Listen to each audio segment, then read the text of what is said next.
കാറ്റാടി കമ്പനി സ്വന്തമാക്കിയ കോട്ടത്തറ വില്ലേജിൽ സന്ദർശനം നടത്തിയ UDF സംഘം നിരവധി ആദിവാസികളിൽ നിന്നും തെളിവുകൾ ശേഖരിച്ചു.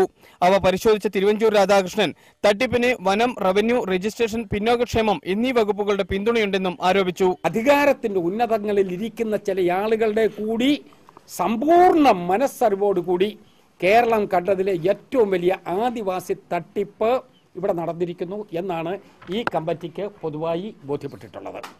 2006 ജനുവരിക്ക് ശേഷം ആദിവാസി ഭൂമി വിൽക്കരുതെന്ന നിയമം കാറ്റിൽ പറത്തി വനം വകുപ്പ് രജിസ്ട്രേഷന് NOC നൽകി. 2009 വരെ ആദിവാസി ഭൂമി രജിസ്റ്റർ ചെയ്യാൻ രജിസ്ട്രേഷൻ വകുപ്പ് കൂട്ടുനിന്നു. റവന്യൂ വകുപ്പ് വ്യാജരേഖയുണ്ടാക്കിയെന്നും തിരുവഞ്ചൂർ രാധാകൃഷ്ണൻ പറഞ്ഞു. അതുകൊണ്ട് എല്ലാ വ്യാജ ആധാരങ്ങളും റദ്ദാക്കണം. 24 മണിക്കൂറിനകം നടപടി വേണമെന്നും അദ്ദേഹം ആവശ്യപ്പെട്ടു. ഇവിടെ വ്യാജമായി ചെയ്തിട്ടുള്ള ഈ ആധാരങ്ങൾ ഗവൺമെന്റ് അധികാരമുണ്ട്. ആ രജിസ്റ്റർ ചെയ്ത ആധാരങ്ങൾ റദ്ദാക്കുന്നതിന് വേണ്ടി 24 മണിക്കൂറിനകം ഗവൺമെന്റ് നടപടിയെടുക്കണം എന്ന് ഞങ്ങൾ ആവശ്യപ്പെടുകയാണ്. ആദിവാസി ഭൂമി സംരക്ഷണത്തിന് പുതിയ നിയമം നിർമ്മിക്കണമെന്നും ഇക്കാര്യം അടുത്ത നിയമസഭയുടെ പരിഗണനയിൽ കൊണ്ടുവരുമെന്നും അദ്ദേഹം പറഞ്ഞു. India vision, Palakkad.